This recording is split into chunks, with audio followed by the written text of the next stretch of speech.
خاتون کچن میں مصروف تھی۔ پاس ہی اس کی بچی بھی بیٹھی ہوئی تھی۔ وہ کافی دیر سے الجھن بھری نظروں سے سامنے دیکھ رہی تھی، جیسے کسی چیز کو سمجھنے کی کوشش کر رہی ہو۔ ماں نے اس کو دیکھا تو وہ کچھ متفکر ہو گئی۔ اس نے بیٹی کو اپنی طرف متوجہ کیا اور سامنے لگے کیلنڈر کے ہندسوں کے بارے میں پوچھنے لگی۔ بچی کافی دیر وہاں دیکھتی رہی، لیکن پھر اس نے بے بسی میں سر ہلا دیا۔ ماں اس کو ایک آئی اسپیشلسٹ کے پاس لے گئی۔ چیک اپ کے بعد معلوم ہوا کہ وہ اسٹارگارڈ نامی بیماری میں مبتلا ہے۔ یہ وہ بیماری ہے جس میں انسان کی نظر انتہائی کمزور ہو جاتی ہے۔ انسان کو اس بیماری میں بہت کم نظر آتا ہے اور رفتہ رفتہ انسان اندھے پن کے قریب چلا جاتا ہے۔ لیکن میں اندھی نہیں ہوں، بچی زور سے چلائی، اور اس احتجاج نے اس کی ماں اور ڈاکٹر دونوں کو چونکا کر رکھ دیا۔ اس بچی کا نام ماں لارونیان تھا، اور اگلے کچھ سالوں میں دنیا نے عجیب نظارے دیکھے۔ اسکول کے زمانے سے ہی وہ کھیل کود اور خاص طور پر دوڑ کے مقابلوں میں انتہائی دلچسپی رکھتی تھی۔ چنانچہ اس نے 1992 میں سمر پیرا اولمپکس ریس کے مقابلوں میں حصہ لیا اور آنکھوں کی روشنی نہ ہونے کے باوجود بھی 4 گولڈ میڈل جیتے۔ 4 سال بعد 1996 کے پیرا اولمپک اٹلانٹا میں اس نے 1 گولڈ میڈل اور 1 سلور میڈل جیتا۔ 2002 میں نیو یارک میراتھن میں اس نے 2 گھنٹے 27 منٹ اور 10 سیکنڈ دوڑ کر پہلی پوزیشن حاصل کی۔ وہ 500 میٹر کی ریس میں 3 بار نیشنل چیمپئن رہی۔ اس کے ساتھ کئی بین الاقوامی اعزازات بھی اپنے نام کیے، لیکن دنیا بھر میں اس کا نام تب مشہور ہوا جب 2000 کے سڈنی اولمپکس میں اس نے 8ویں پوزیشن حاصل کی اور اولمپک میں شریک ہونے والی دنیا کی پہلی نابینا خاتون کھلاڑی کا اعزاز حاصل کیا۔ بصارت سے محروم اور زندگی کی مشقتیں جھیل کر کئی بین الاقوامی اعزازات اپنے نام کرنے والی اس پرعزم لڑکی کا زندگی کے بارے میں نظریہ ہی بہت منفرد اور الگ ہے۔ وہ کہتی ہے کہ زندگی میں کوئی فنش لائن نہیں ہوتی۔ زندگی ایک لمبا سفر ہے جس میں آپ بس چلتے جاتے ہیں۔ وہ یہ بھی کہتی ہے کہ انسان کی بصارت نہیں بلکہ اس کا منفی رویہ اس کو اندھا بنا دیتا ہے۔ ماں لارونیان کے لیے بہت آسان تھا کہ وہ اپنے اندھے پن کو تقدیر کا لکھا سمجھ کر بیٹھ جاتی اور ساری عمر ہمدردیاں سمیٹتی، لیکن اس نے ہمت سے کام لیا اور اپنی محرومی کو طاقت میں بدل کر ایسے عزم و حوصلے کا مظاہرہ کیا کہ اپنی ایک تاریخ رقم کر ڈالی۔ ایک بڑی معذوری کے باوجود احساس کمتری میں مبتلا نہ ہونا اور اپنی کارکردگی کی بدولت اچھے بھلے لوگوں سے بھی آگے نکل جانا بلا شبہ بڑے دل گردے کا کام ہے۔ لیکن افسوس کے ساتھ کہنا پڑتا ہے کہ ہمارے معاشرے میں اپنے دم پر جینے کی ایسی مثالیں نہ ہونے کے برابر ہیں، جو اپنی محرومیوں، کمزوریوں اور خامیوں کو قبول کرتے ہیں اور دوسروں کا محتاج بننے کے بجائے اپنے زور بازو سے زندگی کا رخ تبدیل کرتے ہیں۔ ہمارے ہاں یہ رویہ بہت عام ہے، جس میں ایک انسان اپنے دکھڑے سنا کر دوسروں کی ہمدردیاں حاصل کرنا چاہتا ہے۔ یہاں اوپر والا ہاتھ بننے کے بجائے نیچے والا ہاتھ بننے کو زیادہ ترجیح دی جاتی ہے، کیونکہ اس میں محنت نہیں کرنی پڑتی اور بیٹھے بٹھائے سب کچھ مل جاتا ہے۔ یہی وجہ ہے کہ یہاں آپ کو ہر تیسرا شخص روتا ہوا اور خود ترسی کا شکار ملے گا، جس کی کوشش یہ ہوتی ہے کہ لوگ مجھے مظلوم، بے بس اور لاچار سمجھیں اور کہیں اوہ آپ کے ساتھ تو بڑی زیادتی ہوئی ہے۔ یاد رکھیں کہ دنیا کا سب سے بڑا نشہ اپنی محرومیوں کی داستان سناتے رہنا ہے۔ یہ ایسی لت ہے کہ اگر ایک بار انسان کو لت لگ جائے تو پھر بڑی مشکل سے چھوٹتی ہے۔ اس عادت کی وجہ سے انسان کا نقصان ہو رہا ہوتا ہے، لیکن اس کی آنکھوں پر ایسی پٹی بندھی ہوئی ہوتی ہے کہ اس کو یہ چیز محسوس ہی نہیں ہوتی کہ اس رویے کی وجہ سے وہ نہ صرف اپنے خاندان پر بلکہ پورے معاشرے پر بوجھ بن جاتا ہے۔ خود ترسی کا شکار شخص دراصل بہت زیادہ حساسیت والا انسان ہوتا ہے۔ حساسیت کے 2 پہلو ہیں، ایک منفی اور ایک مثبت۔ مثبت پہلو تو یہ ہے کہ حساسیت کی بدولت ہی انسانیت کا رشتہ قائم ہے۔ یہ انسان کی کارکردگی کے لیے بہت ہی ضروری ہے۔ آپ اگر تاریخ اٹھا کر دیکھیں تو دنیا کے عظیم لکھاری، رائٹرز اور شعراء سب کے سب حساسیت سے بھرے ہوئے ہوتے تھے۔ جتنے بھی بڑے لکھاری اور رائٹرز گزرے ہیں وہ سب انتہائی حساس تھے، اور اسی خوبی کی بدولت ان کی تحریروں میں جان پڑتی تھی اور پوری دنیا ان کی گرویدہ بن جاتی تھی۔ آپ اگر دنیا کے کسی بڑے مصور اور فنکار کو دیکھیں تو وہ احساس کے جذبے سے لبریز ہو کر ہی ایک شہپارہ بناتا ہے اور پھر وہ شاہکار بن جاتا ہے۔ اسی حساسیت کا ہی نتیجہ تھا کہ ایک شخص کپڑوں کے تھان کندھے پر رکھ کر بیچنے کے لیے نکلتا ہے۔ راستے میں دیکھتا ہے کہ دو آدمی لڑ رہے ہیں۔ ان میں سے ایک نے چھری نکالی اور دوسرے کے پیٹ پر گھونپ دی۔ زخمی شخص زمین پر گر کر تڑپنے لگا اور اس کے زخم سے خون کے فوارے چھوٹنے لگے۔ آس پاس کئی سارے لوگ کھڑے تھے لیکن کوئی بھی مدد کرنے کے لیے آگے نہیں بڑھا۔ اس نے اپنے تھان پھینکے، زخمی شخص کو اٹھایا اور کندھے پر لاد کر دوڑتے دوڑتے ہسپتال پہنچا۔ بروقت علاج کی وجہ سے زخمی شخص کی جان بچ گئی، لیکن اس واقعے نے کپڑے بیچنے والے شخص کے دل و دماغ پر گہرا اثر چھوڑا۔ اس نے اپنا پیشہ ترک کیا اور گلیوں میں گھوم پھر کر چندہ جمع کرنا شروع کیا۔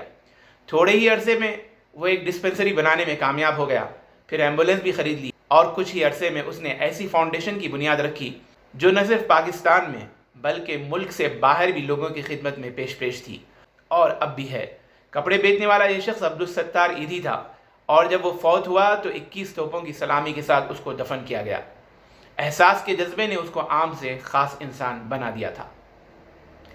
حساسیت کا منفی پہلو یہ ہے کہ ایسے شخص کے ساتھ جب کوئی برا واقعہ پیش آتا ہے تو وہ اس کا اثر بڑے گہرے انداز میں محسوس کر لیتا ہے۔ وہ اس واقعے کے مثبت پہلو کے بجائے منفی پہلو کو ہی دیکھتا ہے۔ یہاں پر شیطانی ذہن کام کرنا شروع کرتا ہے اور اس کو یہ واقعہ بڑا چڑھا کر دکھاتا ہے۔ اس کی آنکھوں پر پردہ پڑ جاتا ہے اور اس کی زندگی میں رونما ہونے والے تمام مثبت اور اچھے کام اس کی نظروں سے روپوش ہو جاتے ہیں۔ اس کے ذہن میں یہ بات ہوتی ہے کہ میرے پاس ایسا کچھ نہیں ہے جس کا شکر ادا کیا جا سکے۔ وہ سمجھتا ہے کہ میں دنیا کا سب سے بدقسمت انسان ہوں کیونکہ صرف میرے ساتھ ہی برا ہو رہا ہے۔ لوگوں کو معلوم ہی نہیں کہ مجھے کتنے برے حالات کا سامنا ہے۔ انہیں پتہ ہی نہیں کہ میں کس قدر بیمار ہوں۔ انہیں احساس ہی نہیں کہ میرا تو والد بھی فوت ہو چکا ہے۔ اس کی یہ سوچ اس کو مجبور کرتی ہے کہ لوگوں کو اپنے دکھڑے سنانا شروع کر دے۔ وہ ایسا ہی کرتا ہے اور اس عادت میں اس کو عجیب لطف ملنے لگتا ہے۔ وہ جس سے بھی ملتا ہے روتا ہی ملتا ہے۔ وہ لوگوں کی نظروں میں خود کو مظلوم بنانے کی کوشش کرتا ہے۔ اس عادت سے وہ ان کی توجہ بھی حاصل کرنا چاہتا ہے۔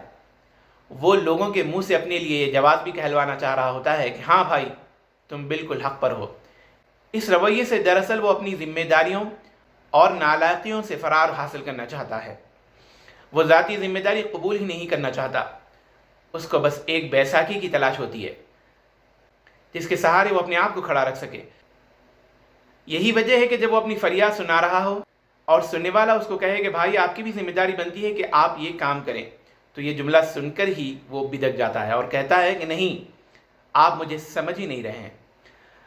خود ترسی والے رویے سے وہ معاشرے کو یہ پیغام بھی دے رہا ہوتا ہے کہ مجھ سے کسی چیز کی توقع نہ رکھی جائے۔ خود ترسی دراصل حسد کی ایک صورت بھی ہے۔ ایسا شخص خدا کی تقسیم پر راضی نہیں ہوتا۔ وہ ہر وقت اسی سوچ میں رہتا ہے کہ مجھے وہ چیز نہیں ملی جس کا میں مستحق تھا، حقدار تھا، اور فلاں کو مل گئی۔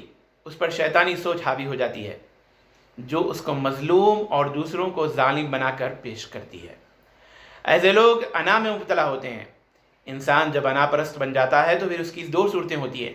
یہ انا کبھی احساس برتری کی صورت میں ظاہر ہوتی ہے جس سے وہ متکبر بن جاتا ہے، اور کبھی احساس کمتری کی صورت میں جس کی وجہ سے وہ خود ترسی کا شکار ہو جاتا ہے۔ آپ نے کبھی بھکاری کا مشاہدہ کیا ہوگا۔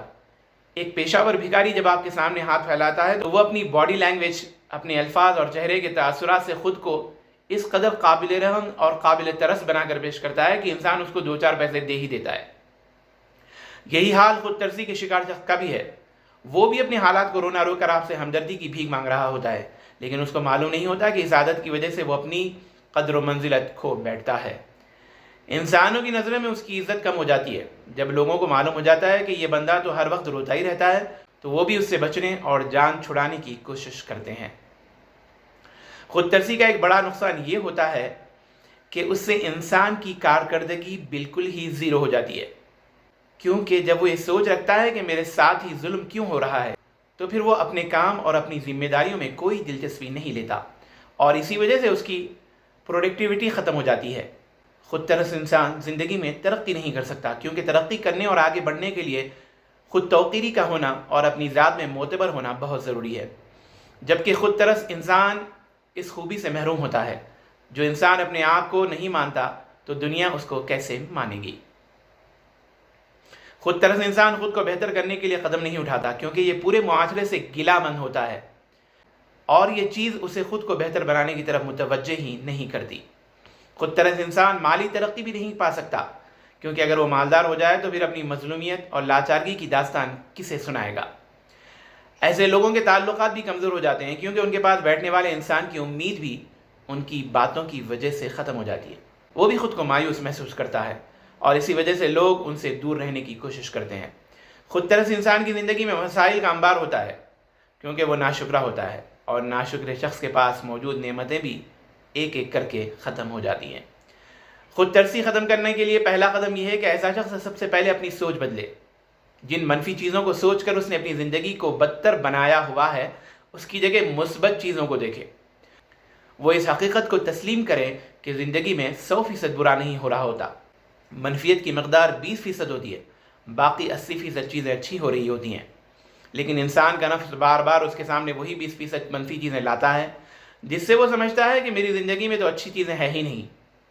دوسرا قدم یہ ہے کہ وہ اپنی زندگی کے واقعات کو معنی دے۔ وہ سوچے کہ یہ واقعہ میرے ساتھ ہی کیوں ہوا؟ اگر وہ کوئی منفی چیز بھی تھی تو اس میں مثبت چیز ضرور ہوگی۔ انسان کی زندگی میں کڑوے واقعات کا ہونا ضروری ہوتا ہے تاکہ اس کو عقل ملے۔ انسان کی محرومیاں اس کے لیے نعمتیں ہیں، کیونکہ انہی کی وجہ سے وہ حرکت میں آتا ہے اور ان محرومیوں کو ختم کرنے کی کوشش کرتا ہے۔ واقعات کو مثبت معنی دینا انسان کو پر امید بناتا ہے اور اس کو مایوسی سے بچاتا ہے۔ تیسرا قدم شکر گزاری ہے۔ وہ سوچے کہ آج سے 5 سال پہلے میں جس حالت میں تھا، آج اس سے کس قدر بہتر ہوا ہوں۔ اس کے پاس جو بھی نعمتیں موجود ہیں ان پر شکر ادا کرے۔ اس عمل سے اس کی نعمتیں بڑھنا شروع ہو جائیں گی۔